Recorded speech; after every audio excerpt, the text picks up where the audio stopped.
याइरुस, तुम्हारी बेटी अब सांस नहीं ले रही। नहीं, ऐसा नहीं हो सकता। अब हम क्या करेंगे? यह समाचार दिल तोड़ देने वाला था, लेकिन याइरुस ने हार नहीं मानी। उसे पता चला था कि यीशु उस क्षेत्र में आए हैं। वह बिना समय गंवाए उन्हें खोजने निकल पड़ा। जब वह उन्हें मिला तो सम्मान और निराशा से भरा हुआ उनके सामने घुटनों के बल गिर पड़ा। कांपती हुई आवाज में उसने विनती की, मेरे घर चलिए, मेरी बेटी मरने वाली है। कृपया उस पर अपने हाथ रख दीजिए, मुझे विश्वास है कि वह जीवित हो जाएगी। यीशु उसके साथ चलने को तैयार हो गए। दोनों साथ साथ आगे बढ़े। चारों ओर भीड़ थी, लोग गुरु को घेर कर चल रहे थे। रास्ता धीमा और कठिन था, लेकिन याइरुस उनके साथ चलता रहा, इस आशा में कि समय रहते हुए पहुंच जाएंगे। रास्ते में 12 वर्षों से बीमार एक स्त्री भीड़ के बीच से आगे बढ़ी और यीशु के वस्त्र को छू लिया। यीशु रुक गए। उन्होंने उससे बात की और घोषणा की कि वह चंगी हो चुकी है। इसमें समय लगा।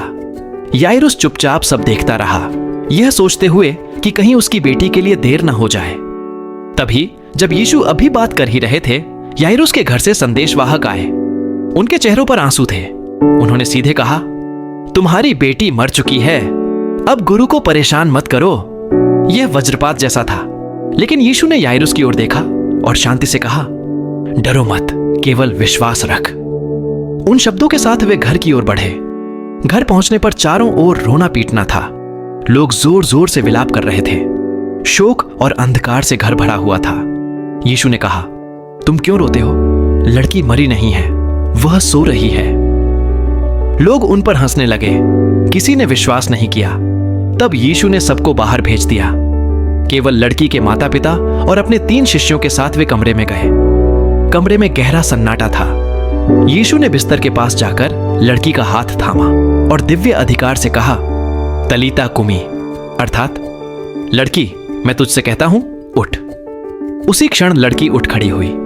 उसकी आंखें खुलीं और वह चलने लगी। वह 12 वर्ष की थी। उसके माता पिता स्तब्ध रह गए। जो उन्होंने देखा था उस पर विश्वास करना कठिन था। जहां पहले आंसू थे वहां अब आनंद भर गया।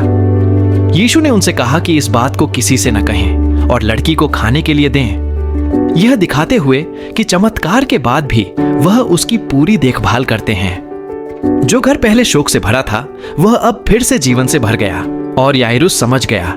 यीशु के शब्द शुरू से ही सत्य थे, डरो मत, केवल विश्वास रख।